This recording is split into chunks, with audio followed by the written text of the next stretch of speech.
देवघर के त्रिकूट पहाड़ी पर लगातार दूसरे दिन भी फंसे हुए लोक सेना, आईटीबीपी, एनडीआरएफ का रेस्क्यू ऑपरेशन लगातार जारी। रोपवे हादसे के करीब 40 घंटे बीत जाने के बाद भी रेस्क्यू ऑपरेशन पूरा नहीं हुआ है। हेलीकॉप्टर और रस्सियों की मदद से लोगों को बचाया जा रहा है। रेस्क्यू ऑपरेशन में सेना के MI-17 हेलीकॉप्टर को लगाया गया है और सुबह से ही रेस्क्यू काफी तेज है। रेस्क्यू ऑपरेशन में 8 लोगों को बचाया गया है, जबकि 3 ट्रॉलियों में 7 लोग अब भी फंसे हुए हैं। देवघर हादसे में मृतकों की संख्या बढ़ी और अब तक 3 लोगों की मौत की पुष्टि हो चुकी है, महिला, बच्चे और एक शख्स की मौत। रेस्क्यू ऑपरेशन के दौरान वायुसेना के हेलीकॉप्टर को पकड़ने की कोशिश के दौरान गिरा था युवक, हादसे में मौत। रोपवे हादसा रविवार दोपहर को हुआ था और एक साथ कई ट्रॉलियों को श्रद्धालुओं के साथ रवाना किया गया था और अचानक रोपवे का एक रोलर टूट गया। चश्मदीदों के मुताबिक रोलर टूटते ही 3 ट्रॉलियां पहाड़ से टकरा गई और उनमें से 2 ट्रॉलियां लुढ़क कर नीचे जा गिरी। देवघर में हुए हादसे के बाद रात में रुका रहा रेस्क्यू ऑपरेशन और सभी फंसे पर्यटकों के खाने पीने और पैकेट पानी और राहत सामग्री ड्रोन के जरिए भेजी गई। रोपवे हादसे के बाद हरकत में आई झारखंड सरकार के पर्यटन मंत्री ने कहा कि रोपवे चलाने वाली एजेंसी को ब्लैक लिस्टेड किया जाएगा। मेंटेनेंस में कमी कहीं ना कहीं है, लापरवाही है, उसके चलते हुआ है। जांच बैठाएंगे इसमें और जो भी दोषी होगा उसके ऊपर कार्रवाई किया जाएगा। उधर हादसे को लेकर झारखंड के पूर्व सीएम और बीजेपी नेता रघुवर दास ने सोरेन सरकार पर कई आरोप लगाए। कहा कि कोई भी प्रतिनिधि मौके पर नहीं पहुंचा, दबाव में पहुंचे पर्यटन मंत्री।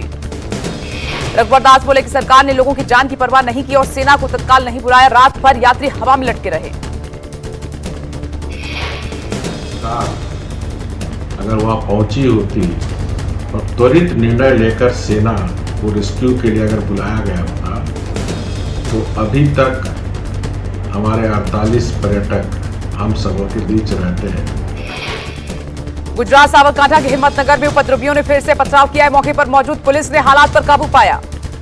हिम्मतनगर में बार बार हो रही पथराव से दहशत का है माहौल। बंजारावास के लोग पलायन करने के लिए मजबूर। गौण हिंसा के आरोपियों पर बुलडोजर कार्रवाई हुई है। 16 मकानों 29 दुकानों पर चला है बुलडोजर। रामनवमी जुलूस के दौरान हुई हिंसा के बाद शिवराज सरकार की बड़ी कार्रवाई। गृह मंत्री नरोत्तम मिश्रा बोले कि एमपी को जेएनयू और करौली नहीं बनने देंगे। जम्मू कश्मीर के कुलगाम में बड़ा एनकाउंटर, लश्कर के 2 आतंकी मारे गए हैं। सुरक्षा बलों ने पाकिस्तानी आतंकी के अलावा एक हाइब्रिड आतंकी भी ढेर किया है। जम्मू कश्मीर के आईजीपी विजय कुमार के मुताबिक मारे गए आतंकी का कोड नेम चाचा था। चाचा का मारा जाना एक बड़ी उपलब्धि है। एनकाउंटर के दौरान 2 पुलिसकर्मी भी घायल हो गए हैं और घायल पुलिस वालों को अस्पताल ले जाया गया है। कश्मीर का रोने वाले नए पीएम शहबाज शरीफ को राजनाथ सिंह ने अमेरिका से दिया कड़ा संदेश। कहा कि आतंकवाद पर लगाम लगाने में कामयाबी हासिल करें। पीएम मोदी ने शहबाज शरीफ को बधाई दी। ट्वीट के जरिए आतंकवाद पर सीधा संदेश भी दिया। पीएम मोदी ने ट्वीट कर कहा कि भारत शांति और स्थिरता चाहता है, लेकिन इसमें आतंकवाद की कोई जगह नहीं होनी चाहिए। पीएम मोदी ने गुजरात के अन्नपूर्णा धाम न्यास में शिक्षण परिसर और छात्रावास का उद्घाटन किया। वीडियो कॉन्फ्रेंसिंग के जरिए दी सौगात। हॉस्टल और शिक्षा परिसर में 600 छात्रों के ठहरने और रहने की व्यवस्था, 150 कमरे हैं और तमाम सुविधाओं से लैस है। पीएम मोदी बोले कि शिक्षा, पोषण और आरोग्य के क्षेत्र में समाज के लिए कुछ करना गुजरात का स्वभाव है। पाटीदार समाज कभी भी पीछे नहीं हटता। पीएम मोदी ने कहा कि कुछ महीने पहले हम मां अन्नपूर्णा की मूर्ति को कनाडा से वापस लेकर आए थे और मां की इस मूर्ति को दशकों पहले काशी से चुराकर विदेश में पहुंचाया गया था। यूपी में एमएलसी चुनाव की काउंटिंग लगातार जारी है। 58 जिलों में 27 सीटों के लिए 95 प्रत्याशियों की किस्मत दांव पर।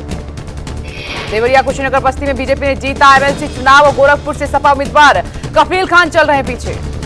यूपी विधान परिषद में कुल 36 सीटें, जिनमें 9 सदस्य पहले ही निर्विरोध चुन लिए गए हैं। बंगाल, बिहार समेत 4 राज्यों में 1 लोकसभा 4 विधानसभा सीटों पर उपचुनाव जारी है। शत्रुघ्न सिन्हा और बाबुल सुप्रियो समेत कईयों की किस्मत दांव पर। 4 विधानसभा और 1 लोकसभा सीट पर डाले जा रहे हैं वोट। पश्चिम बंगाल की 2, महाराष्ट्र, बिहार, छत्तीसगढ़ की 1-1 सीट पर वोटिंग जारी। आसनसोल सीट पर टीएमसी से शत्रुघ्न सिन्हा और बीजेपी से अग्निमित्रा पॉल आमने सामने हैं। टीएमसी ने आसनसोल से शत्रुघ्न सिन्हा को उतारा है मैदान में। 16 अप्रैल को आएंगे उपचुनाव के नतीजे। आसनसोल लोकसभा सीट और बालीगंज विधानसभा सीट पर सबकी नजर है। राष्ट्रपति उपराष्ट्रपति से मुलाकात करेंगे। पंजाब के सीएम भगवंत मान और सीएम बनने के बाद मान की ये होगी पहली मुलाकात। दिल्ली दौरे के दौरान सीएम मान केजरीवाल से भी मुलाकात करेंगे। दोपहर 3 बजे दोनों नेताओं की मुलाकात का समय निर्धारित है। सूत्रों के हवाले से बड़ी खबर यह कि केजरीवाल मान की मुलाकात के बाद केजरीवाल की पहली गारंटी 300 यूनिट मुफ्त बिजली का भी ऐलान हो सकता है। इस पर चर्चा संभव। सहकारिता नीति पर आज से नई दिल्ली में 2 दिन का राष्ट्रीय सम्मेलन। गृह मंत्री अमित शाह करेंगे राष्ट्रीय कार्यशाला का शुभारंभ। मौके पर सहकारिता राज्य मंत्री बीएल वर्मा रहेंगे मौजूद। कार्यशाला के आयोजन का लक्ष्य सामाजिक सहकारी समितियों को बढ़ावा देना है। सम्मेलन में 40 सहकारी समितियों के अलावा केंद्र, राज्यों और केंद्र शासित प्रदेशों के अधिकारी भी हिस्सा लेंगे। जेडीयू आज आरजेडी को 2 बड़े झटके दे सकती है। जगदानंद सिंह के बेटे अजीत सिंह थामेंगे नीतीश की पार्टी का दामन। जेडीयू के अध्यक्ष ललन सिंह की मौजूदगी में जनता दल यूनाइटेड की सदस्यता लेंगे अजीत सिंह। और हाल ही में अजीत सिंह ने कहा था कि आरजेडी में सीखने को अब कुछ भी नहीं बचा। निर्दलीय एमएलसी अशोक यादव भी आज थाम सकते हैं जेडीयू का दामन। अशोक आरजेडी के पूर्व विधायक राज वल्लभ यादव के भतीजे हैं। दिल्ली एनसीआर में कोरोना ने फिर बढ़ाई टेंशन। एनसीआर की 4 स्कूलों में 19 बच्चे पॉजिटिव। कोरोना की पुष्टि होने के बाद 3 दिनों के लिए स्कूल बंद, चलेगी सिर्फ ऑनलाइन क्लासेस। कोरोना के नए मामलों में गिरावट लगातार जारी है। 24 घंटे में 796 नए मरीज मिले हैं। आंकड़ों के मुताबिक 24 घंटे में 19 लोगों की मौत हुई है। एक्टिव मरीजों की संख्या घटकर 10,889 हुई। पीएम मोदी और अमेरिकी राष्ट्रपति जो बाइडेन के बीच वर्चुअल बैठक हुई। अमेरिका ने बातचीत को बताया सफल। रूस यूक्रेन के बीच युद्ध पर पीएम मोदी ने कहा कि यूक्रेन में हालात काफी चिंताजनक बने हुए हैं। पीएम मोदी ने भूटान नरसंहार की फिर से निंदा की। जो बाइडेन और पीएम मोदी ने रूस यूक्रेन युद्ध पर चिंता जताई और हमले को तुरंत रोकने की अपील की है। बातचीत के बाद जो बाइडेन का ट्वीट, प्रधानमंत्री मोदी से बात हुई। भारत और अमेरिका रक्षा और आपसी साझेदारी को लेकर प्रतिबद्ध है। रूस से तेल खरीदने के भारत के फैसले को अमेरिका ने नियमों का उल्लंघन नहीं माना। अमेरिका ने कहा कि तेल खरीद के मामले में भारत के लिए रूस से ज्यादा फायदेमंद अमेरिका होगा। श्रीलंका में आर्थिक संकट के खिलाफ जनता का आक्रोश लगातार बरकरार है। राजधानी कोलंबो में पिछले 8 दिन से विरोध प्रदर्शन लगातार जारी है। प्रदर्शनकारी लगातार राष्ट्रपति गोटबाया के इस्तीफे की मांग कर रहे हैं और राजपक्षे सरकार के खिलाफ लोगों ने तख्तियां और श्रीलंका के झंडे लहराए हैं। श्रीलंका में आर्थिक संकट के बीच बिजली संकट ने जीना दुश्वार कर दिया है। बिजली कटौती से चलते आम लोग काफी परेशान हैं। गांव से लेकर शहरों तक रात में लोग कैंडल के भरोसे हैं। भीषण गर्मी के बीच घंटों की बिजली कटौती से मुश्किल में हैं लोगों ने कहा कि देश में हालात बद से बदतर होते जा रहे हैं और लोगों को रोजमर्रा की चीजों के लिए जबरदस्त किल्लत का सामना करना पड़ रहा है। श्रीलंका को आर्थिक संकट और विरोध प्रदर्शन के बीच प्रधानमंत्री महिंद्रा राजपक्षे ने शांति की अपील की है। विपक्ष पर सहयोग न करने का आरोप लगाया। पीएम राजपक्षे ने कहा कि आप जब भी सड़कों पर प्रदर्शन करते हैं तो हम डॉलर गंवाते हैं। आर्थिक संकट से निपटने की हर संभव कोशिश की जा रही है। बुलंदशहर में पुलिस और बदमाशों के बीच मुठभेड़ हुई है। गोली लगने से एक बदमाश जख्मी हुआ है, दूसरा मौके से फरार। बदमाश के पास से तमंचा, कारतूस, चोरी की बाइक बरामद। फरार बदमाश की तलाश में जुटी पुलिस। बुलंदशहर में कलश यात्रा में चाकू लेकर घुसा युवक, कई लोगों पर किया हमला। एक युवक गंभीर रूप से घायल। लोगों ने आरोपी युवक को पकड़कर पुलिस के हवाले किया। मामला दर्ज कर आगे की कार्रवाई में जुटी पुलिस। घटना से नाराज लोगों ने अमरगढ़ चौकी पर किया हंगामा। पुलिस ने लोगों को समझा बुझाकर शांत कराया। संत कबीर नगर रेप पीड़ित के इलाज के दौरान मौत हो गई है और मौत के पहले आरोपी के खिलाफ कड़ी कार्रवाई करने की मांग की। पीड़ित परिजनों की तहरीर पर पुलिस ने आरोपी को किया गिरफ्तार। 9 अप्रैल को युवती को अगवा कर रेप किया था। हापुड़ में सराफा जाफरी के साथ लूट हुई है। ग्राहक बनकर आया था बदमाश और 3.5 लाख की अंगूठी लेकर फरार। मामला दर्ज कर जांच में जुटी पुलिस। बुलंदशहर में वाहनों की टक्कर के बाद आपस में भिड़े 2 पक्ष हुई जमकर मारपीट। वीडियो सोशल मीडिया पर वायरल। बलिया में जमीनी विवाद में 2 पक्षों में खूनी संघर्ष हुआ है। चले लाठी डंडे और हथियार, मारपीट में 6 से ज्यादा लोग जख्मी।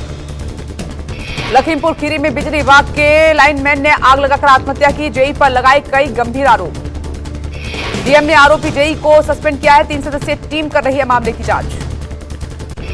सूरत में एक रेस्टोरेंट बना आकर्षण का केंद्र। बिना वेटर की टेबल पर पहुंच जाता है खाना। टॉय ट्रेन से परोसा जाता है खाना। नागपुर में पहाड़ी क्षेत्र के पास बर्ड रेस्टोरेंट हुआ शुरू। पक्षी पेट भर चुगते हैं नाना। पेट्रोल, डीजल और सीएनजी के दाम के बाद अब महंगी होगी उबर की सर्विस देना होगा 12% ज्यादा किराया। कैब सर्विस के दाम बढ़ाने को लेकर उबर कंपनी ने मांग को स्वीकार किया है, बढ़ाए 12% तक रेट। पेट्रोल, डीजल, सीएनजी की कीमतें बढ़ने से हड़ताल पर हैं। ओला, उबर ड्राइवर लगातार किराया बढ़ाने की कर रहे थे मांग। रेलवे का यात्रियों को खास तोहफा। कैपिटल शताब्दी एक्सप्रेस ट्रेन से जुड़ा विस्टाडोम कोच। फिलहाल महाराष्ट्र में इस कोच की हुई है शुरुआत। विस्टाडोम कोच में यात्रा के दौरान यात्रियों को खूबसूरत नजारे देखने को मिलेंगे। लग्जरी सुविधाएं भी होंगी।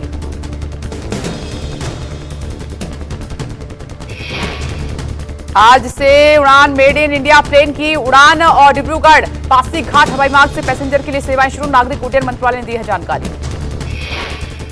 आईआरसीटीसी ने वैष्णो देवी दर्शन के लिए निकाला है खास ऑफर और वाराणसी, जौनपुर सिटी, सुल्तानपुर और लखनऊ के यात्री कम बजट में कर पाएंगे दर्शन माता के।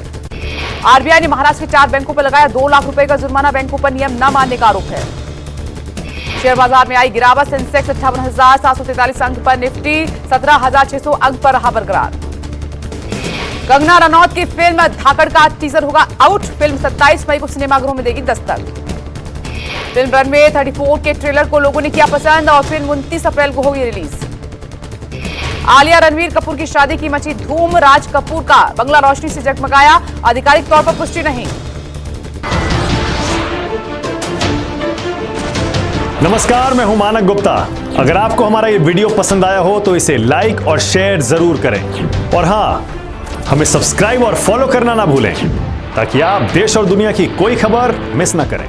तो जुड़े रहिए हमारे साथ और देखते रहिए न्यूज़ 24।